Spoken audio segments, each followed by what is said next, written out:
This is Mark Bell from supertraining.tv, Super Training Gym, the strongest gym in the West. Here's my chubby little self doing some cambered bar squats.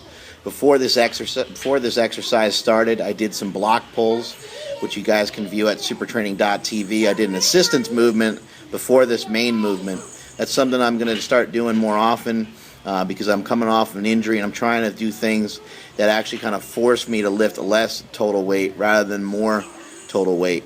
I was still able to work up to a good strong max on this day, but you know, the pre-fatigue can get to you a little bit, and you're going to see the amount of volume that we get in here too. We did about 5 sets of 2 like we always do, the Thompson squat cycle for our max effort work, and then we work up to a couple of heavy singles. Here's Chris doing some squats. Chris was called Harry Potter earlier in the workout, and it just about killed me. I could barely help and barely spot him throughout the workout. I just kept waiting for him to use his wand or talk about Hogwarts or something like that. Here's my boy Big Bird. Big Bird and I have been pushing each other. He's getting stronger. He's gonna, hopefully do some good things in the next meet that he competes in. But he's making tremendous strides, and he's starting to really kind of understand the mindset that it takes to go from 700 to 800 to 900 pounds and squat. It's not for the faint of heart, that's for sure. It takes a lot mentally to kind of get over some of these hurdles.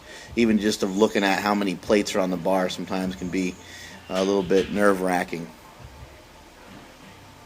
So you can see here we're adding a chain per set.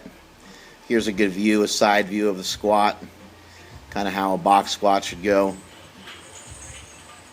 So you got my head down, but the head is more neutral than anything else if you really look at it. Chest stays up, and it's just a hip movement really. That's what you want to try to turn squats and deadlifts into, more of a hip movement than anything else, not too much lower back involved.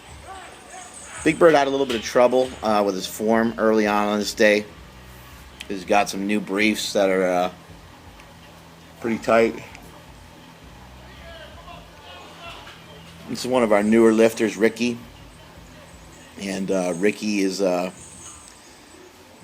just about one of the hardest working guys in the gym. He's always working his butt off, and he puts a lot of time and effort into his workouts, and he's making a ton of progress. There goes Chris with looks like about 3 plates and quite a bit of chain on there. We started to really stack the chain up on here, and you can see the chains aren't deloading as much as they should. We don't have a long enough feeder chain there, and so really getting killed.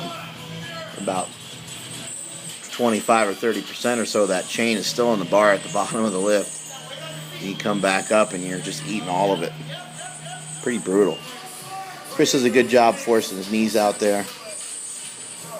Remember, in a box squat, you want to try to take air into your stomach. You want to try to push your stomach outward against the belt. But it's not just outward like you're making a pot belly. It's outward more to the sides. Almost like you're trying to push your stomach against your legs in the hole. Even if you don't have a big stomach, you should still be able to understand what I mean, because you're trying to create some pressure inside your abdominals. So you'd want to be squatting off of almost off of like a giant rock. Make your stomach like a giant rock. One way to kind of feel that is to put a lifting belt on and do some pull down abs, and you can kind of flex your stomach outward against the belt. Put the belt on so it's just kind of loose. Louis Simmons is actually a big proponent of wearing your belt a little looser than you would think, and he likes to push his stomach outward so strongly against the belt that it takes up the rest of the room. Here goes my boy Big Bird. We got about 5 plates on there now. Things are starting to get nasty, McNasty. And here goes Ricky again. Ricky, gets forward on his knees. See how forward he got there, and now he tries to sit back at the bottom.